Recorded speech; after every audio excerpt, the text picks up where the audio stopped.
Cape Town residents are not happy about being asked to pay extra for water that they really don't have. Many, in fact, feel they're being punished for saving water during the worst drought that the Cape has experienced in over a century. This levy will see households paying between 45 and 60 rand extra. That's only between $3 and $5 extra every month as part of this drought levy. All right then, so let's dig into the details of this drought and how it can be resolved. Simon Gear is an environmental scientist who joins us now live from Johannesburg. Simon, thank you for your time. So rain over Cape Town has been well below the long-term average for a while now. That includes the last week of 2017. Why has this drought lasted for so long? We've been talking about it for the better part of 2 years now. Yeah, look, this is something that we've been talking about for 15 years in the water and the climate fields. We've recognized that Cape Town is very, very vulnerable to a water crisis. I remember the water experts around South Africa in conferences round about the early 2000s identifying Cape Town as probably the most vulnerable city in the country for this sort of crisis, and here it is. If we have a look at the forecasts for climate change, for global warming, the southwestern Cape is predicted to get warmer and drier. And so there is every chance that what we're seeing now is a climate change signal.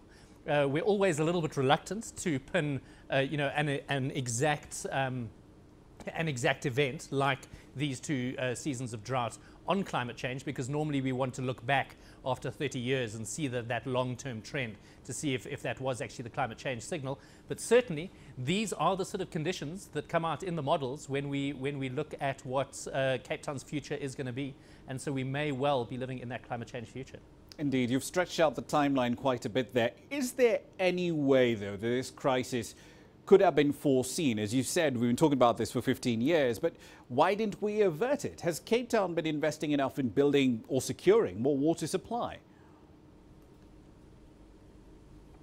Look, it absolutely was foreseen. And the reason that Cape Town was identified is twofold. Firstly, there has been enormous immigration into the Western Cape, particularly of middle-class people. And so we've seen a blossoming of golf estates and those sort of places which are very, very water heavy. And then on the other side, the Western Cape doesn't have access to the massive reservoirs that, for example, Gauteng has. And so they really are at a level where all of the dams that they could have built pretty much have been built in the Western Cape. They don't have something like the Orange River that they can easily dam. And so those were the two things, the two trends that were identified sort of 10, 15 years ago. And so the Western Cape were, in a way, had their hands tied and sort of had to wait until the crisis was here. The other thing that maybe delayed the response was that desalination plants really are a way of trading electricity for water. They are very, very energy heavy. And as we moved into the energy crisis of 8 or 9 years ago, there was no ways that we could afford to use our electricity to access water, particularly when it wasn't absolutely necessary. But now, as we're getting into that crisis, so now we're seeing those desalination plants beginning to be built because we now have the electricity capacity to run them. Indeed.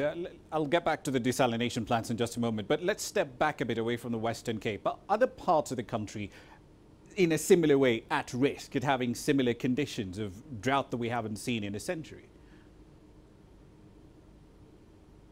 The other parts of the country actually have a slightly different issue.